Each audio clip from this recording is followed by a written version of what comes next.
If you have really big dreams and plans and goals for your life, but you feel like you can never actually accomplish them, or you feel like you start with a lot of motivation, you have this plan for your life that you want to do, and then you kind of fall off track and you just don't know how to get back on because you feel shame or you feel guilt or you feel like everyone else has everything together except for you, this is the episode for you. Today we're going to talk about motivation and what it looks like for people who have ADHD, who are more of a type B personality, or just people who have a lot going on and who can't relate to the typical wellness influencer who has all the free time on her hands to do whatever she wishes. Let's chat about how we can actually reach our goals when we lack motivation.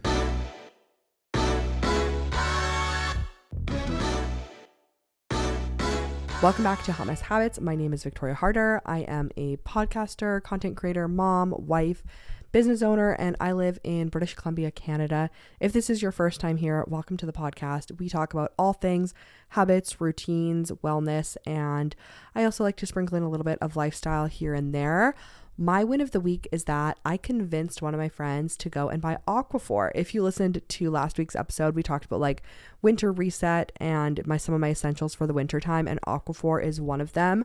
I literally have Aquaphor with me always. I have all their different sizes and it's the best. So I got a text from my friend this week saying that she converted to Aquaphor this week and is trying it out. So I was very happy to hear that. In other news, for like a little life update from me, my little brother got married this last weekend. It was a very exciting weekend for the family. It was so nice to just get to see them get married. I now have a new sister and I got to photograph the wedding. Me and my husband did photo and video. My husband was also the best man. So it was definitely, we were doing a lot of different roles this weekend.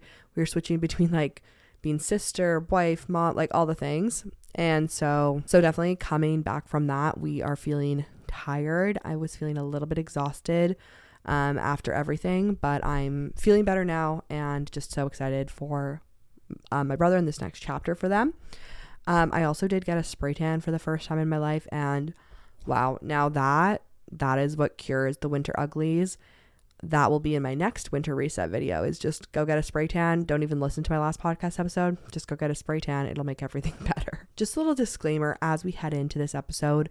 As you may be aware, I am not a doctor. I am not a psychologist. I do not have any training when it comes to ADHD or mental health or anything like that. So everything that I share on here is very much just like information that I have learned. I did do a little bit of research for today's episode, and I will link the sources that I'm referencing, and I'll quote like the things that I'm referencing. But I just want to say that if you need medical advice, go talk to your doctor. Do not use this as medical advice. I just feel like I have to say that because I feel like there's so many people online who claim to be like doctors or psychologists, and they're not actually.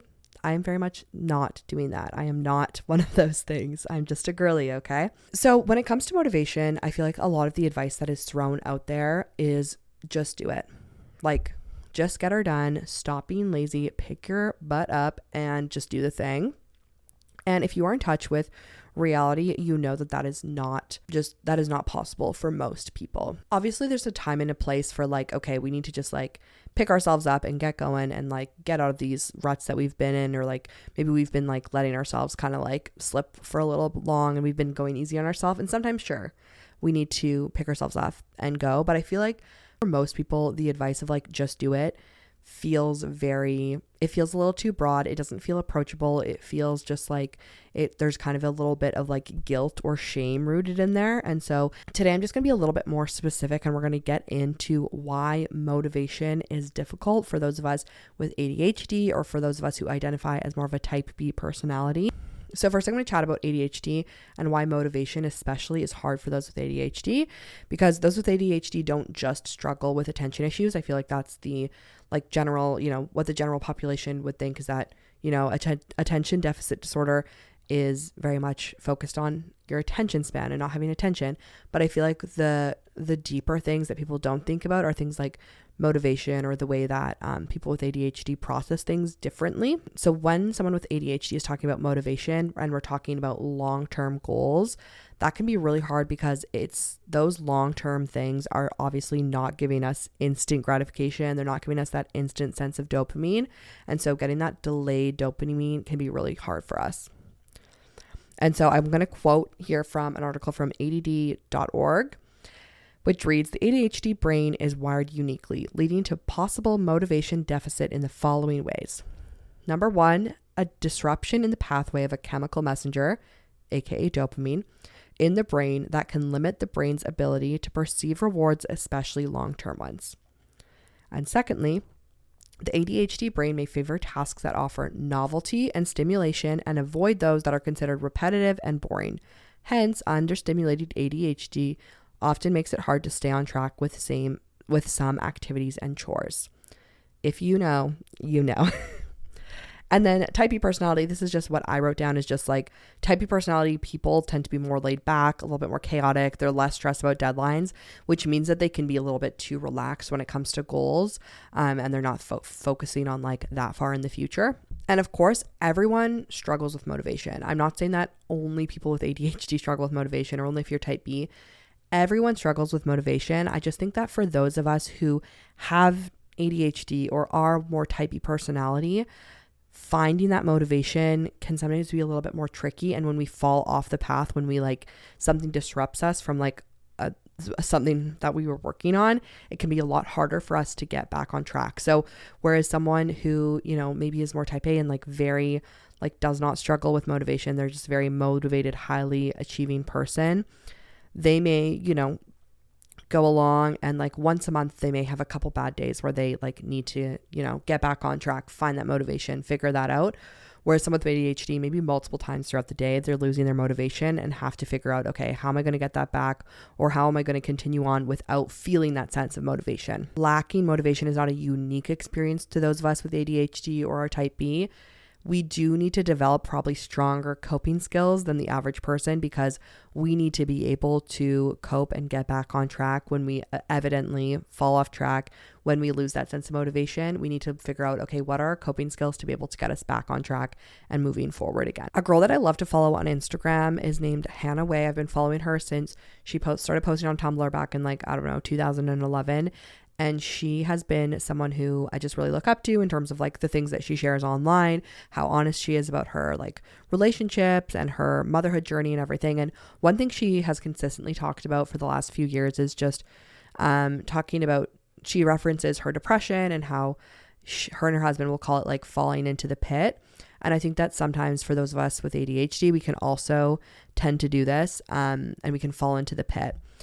What this basically looks like is like you fall into this pit and it kind of overtakes your entire life. So I'm sure that if you're listening to this, you can relate to, you know, once one area in your life kind of falls off the track, you just kind of let everything go. If you have ADHD, you can probably relate to this where, you know, when your life starts to fall apart, it unfortunately is not just like in one area, you kind of let it take over the whole thing. And so it's not just that like your desk will be messy for work. It's like your desk is messy. You can't find your wallet. You haven't done your laundry. There's rotting food in the fridge. You haven't like all these things. And it's just everything. And it's just, and then you kind of, because your life is like that, you're like, there's no point being organized or taking care of any of your area of my life. I'm just going to let all of it go.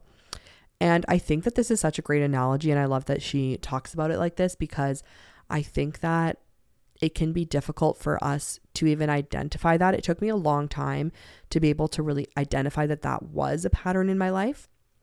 That's honestly one of the things that I thought that I had depression for a long time because of this tendency. But I realized that for me, this was just like an ADHD symptom that looked kind of like depression. And so with this, I think that being able to identify that like we have this tendency, we have the tendency to kind of like fall into the pit and give everything up. That's the great step. And then being able to, okay, how do we identify that we are in the pit and what are the skills that are going to pull us out of that? And as you know, willpower alone is not going to be what motivates us to achieve. We are not just going to be able to say, yeah, I'm just going to do it. I'm just going to push through, because some days that can just feel really hard, and we don't even know where to begin when we're like, okay, just clean up, just get better, just do it. That can just feel so big and broad that we don't even know where to start. So today we're going to chat through 3 different things that can help us with our motivation. And so the first 2 concepts are going to be like big concepts. And then the third section, we're just going to go do like a rapid fire of kind of like some quick and easy things that you can try. As I'm sharing this, there are going to be some things in here that you are probably going to either roll your eyes at, or you're going to be like, oh, I've tried that, it doesn't work. Or like, oh, like, I don't think that'll work for me. With anything to do with like your mental health, your habits, routines, I feel like there's a lot of like goodness can be found in just trying something once, maybe twice, maybe a couple times. And if it truly doesn't work for you, then fine. However, I feel like just giving things a try is very valuable. Also, again, like we're all wired differently. Even if you have ADHD and your type B personality, some of these things may work for you, some of them may not. These are just from personal experiences, things that have worked really well for me, hence why I'm sharing them. So let's go through these 3 concepts together. The first concept we're going to talk about is breaking it down small and getting dopamine as fast as humanly possible. When it comes to our goals, our tasks, big picture things, when we look at a list that has a whole bunch of items on it, it can feel very impossible. Again, this is going back to when someone says like, just do it. We don't know what even we're doing, so it can feel really hard to know where to start, what to do, how to get there. And so with ADHD, we want to trick our brain into just getting a little hit of dopamine as quickly as possible to make us feel like we're on the right track, to make us feel like we are heading in a good direction. There's a productivity book out there was popular. I don't know if it's still popular, if you've read it or heard of it, but it's called Eat the Frog. And the concept of it is basically that when you wake up and you have a whole bunch of tasks to do, eat the frog and do the hardest possible thing on your task list, and that will make you feel better throughout the day. I personally think that if you are having like a low motivation day, this is probably not going to be the move for you. The move for you is going to be looking at your list and seeing what can I accomplish the quickest, because that's going to get me the dopamine that I need to have a little bit more motivation to get to the next task. Sure, on your days when you're feeling good, eat the frog first, do the hard thing first and push through. But if you're having a low motivation day, focus on the smallest task possible, the quickest task, the task that you know that you can complete, because once you do that one thing, it can really help be like, okay, I checked something off my list, I can move forward now. If you have a task that is unable to be broken into a smaller one, use a timer. For example, you have just worked a long day, you get home, you walk into your kitchen, it is a complete mess because you did not clean up after yourself last night. There's dirty dishes, there's food still out from the morning. It is just a disaster, and you know that it is going to take you so much energy to do it. You're already so tired, and you just do not have the motivation to do it. What I want you to do is to set a timer for your absolute bare minimum. I can usually always muster like 5 minutes to clean the kitchen, okay? Like that's my lowest bare minimum, even though I know I'm like, okay, this is probably going to take me 30 minutes, but I can do 5, and at least like I can clear a space so that I can like make my coffee in the morning. I can put away the food so that there's not going to be like gross food out. I will literally set a timer for 5 minutes. And some days on my very low energy, low motivation days, after the 5 minutes, I'm like, okay, that's it. I did what I said I was going to do, and I'm done. Other days, that will just give me like doing that 5 minutes and seeing how much I accomplish in 5 minutes will give me that burst of energy to be able to be like, okay, you know what? I can do another 5, or I can do another 10, or I'm just going to do it until it's done.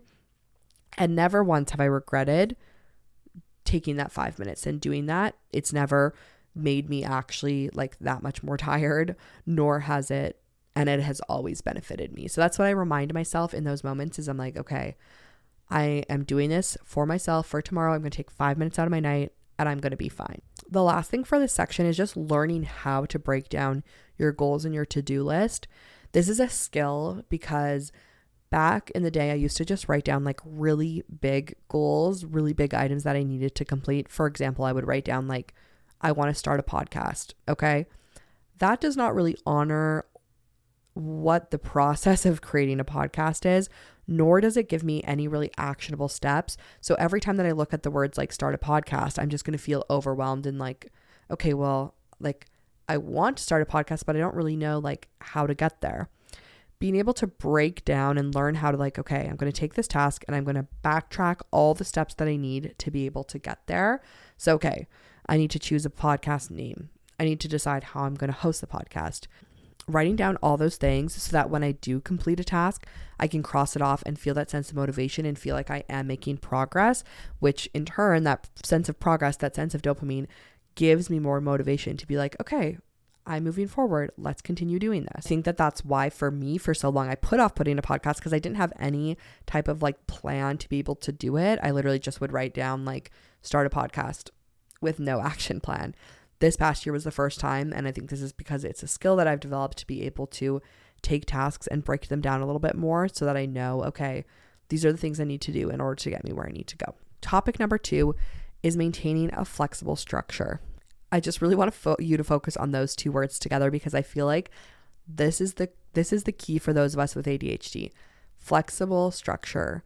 We need both. We need the flexibility to be able to do fun, spontaneous things that help the dopamine in our brain make us feel good.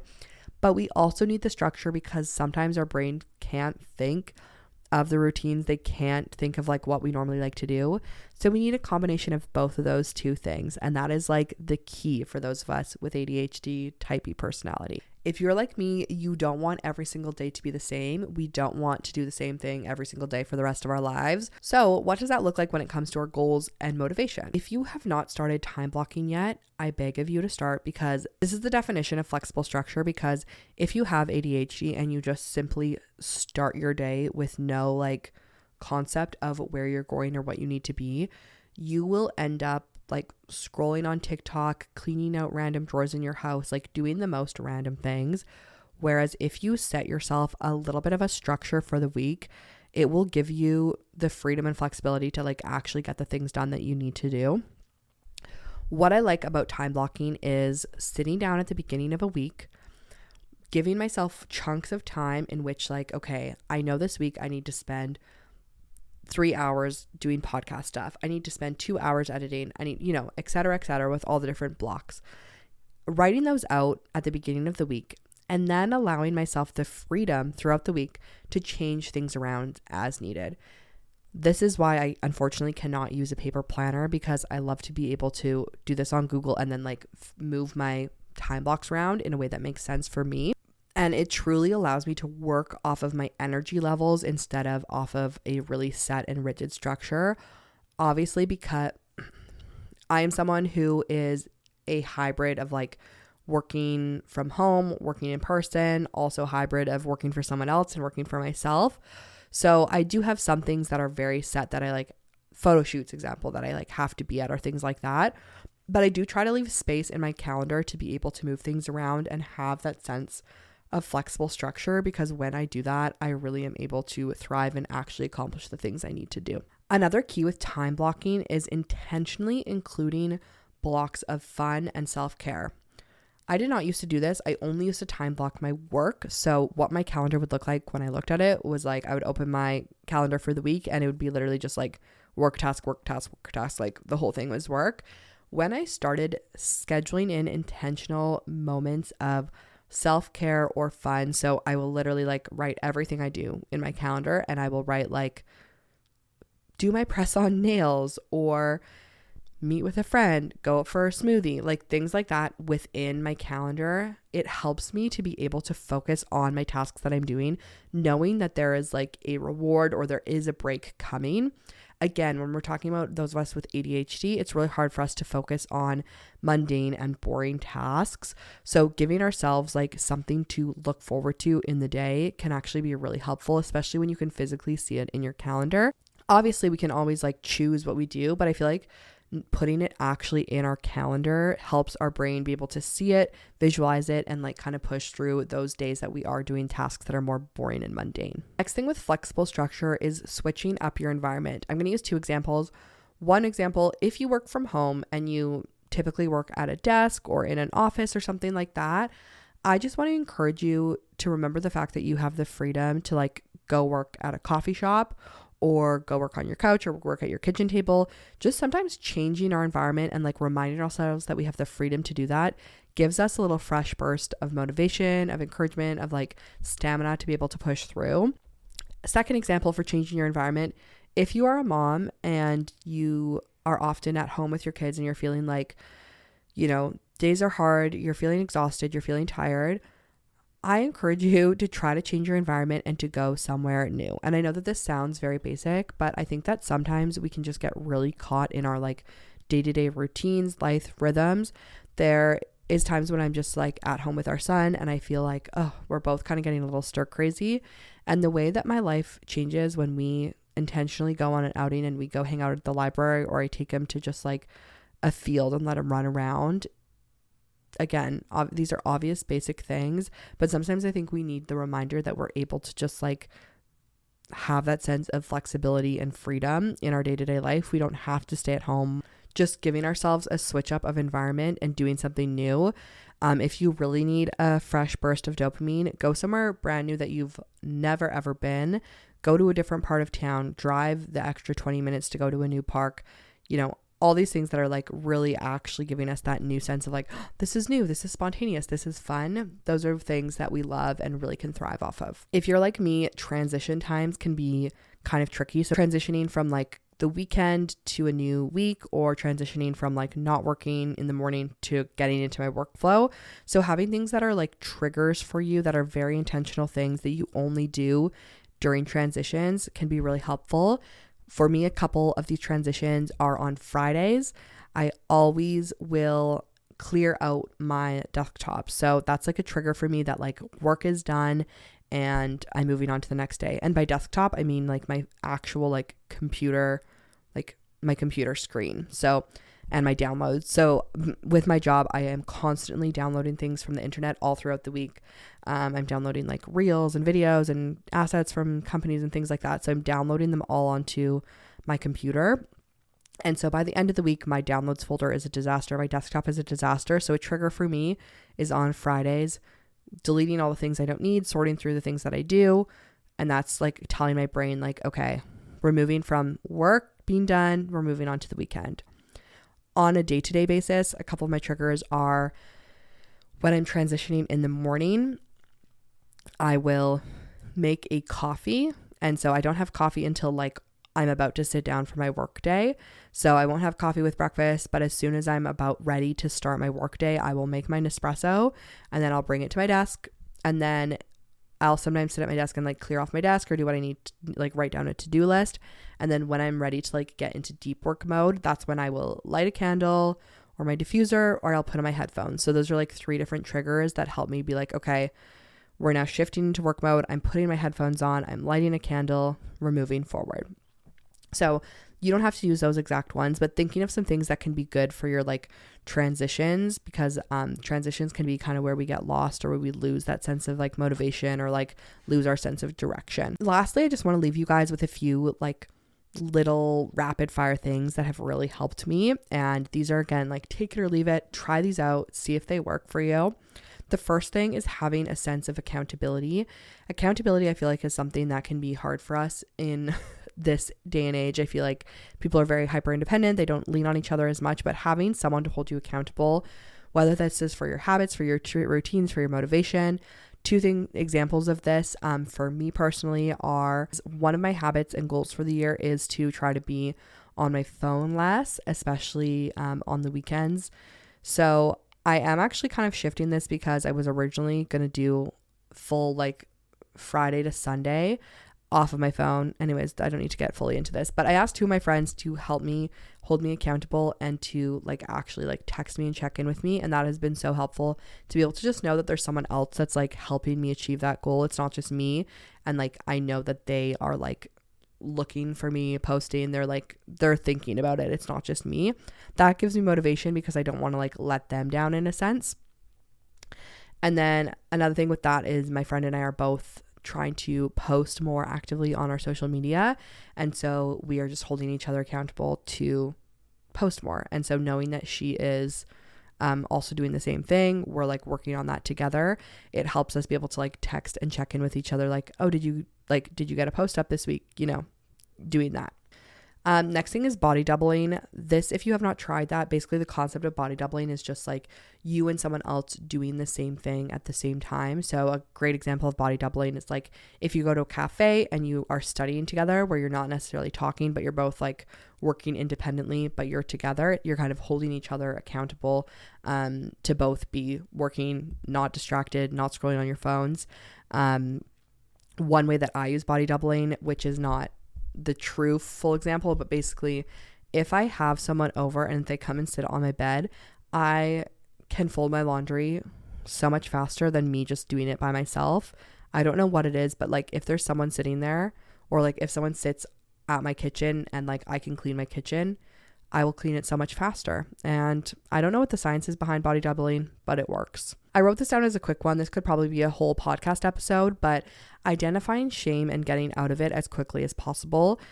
Learning this about yourself is going to be so helpful when it comes to finding motivation, getting yourself out of the pit, moving forward, because when we can identify that we are feeling shame and allowing ourselves to like move on instead of staying in it, that is really going to be so key for those of us with ADHD. The last little tip is to just keep your phone as far away from you as possible. As we all know, I feel like our phones are frying our brains and they're not good for those of us who already have like dopamine seeking behaviors and lack dopamine. So these like short little videos and stuff are obviously not good for us. We all know that, but like that's not going to stop us.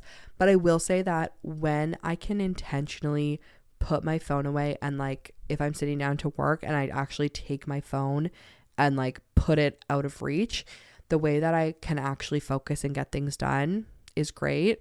I'm not saying to get rid of your phone, but just learning like, okay, when are some times that I could put my phone away, using focus mode so you're not at least getting like notified all day long, and just identifying the fact that like, okay, maybe my phone is not helping me and I do need to remove it from when I'm trying to get things done. If you have any tips, tricks, or anything that's helped you with motivation as someone with ADHD or type B, please leave them below. Or if you found anything helpful that you're going to try, I would love to hear. I know it's always so helpful when other people share the things that have worked for them and their personal experiences behind it. So if you have any advice or anything like that, please leave it below. I'll be reading it. I'm sure other people will be reading it. If this is your first time watching my channel, I have lots of other videos for those of us who have type B ADHD. Not all of them are like specifically ADHD focused, but that's very much like the angle that I'm coming at them from. And so if you haven't watched any of those, definitely go back and watch some of those videos or episodes if you're listening. Thank you guys so much for tuning in to another episode. I hope that you have a wonderful week. Make sure to leave a rating and review. Like this if you're on YouTube. Share with your fellow ADHD type B friends, and we will see you guys next week for another episode. Bye.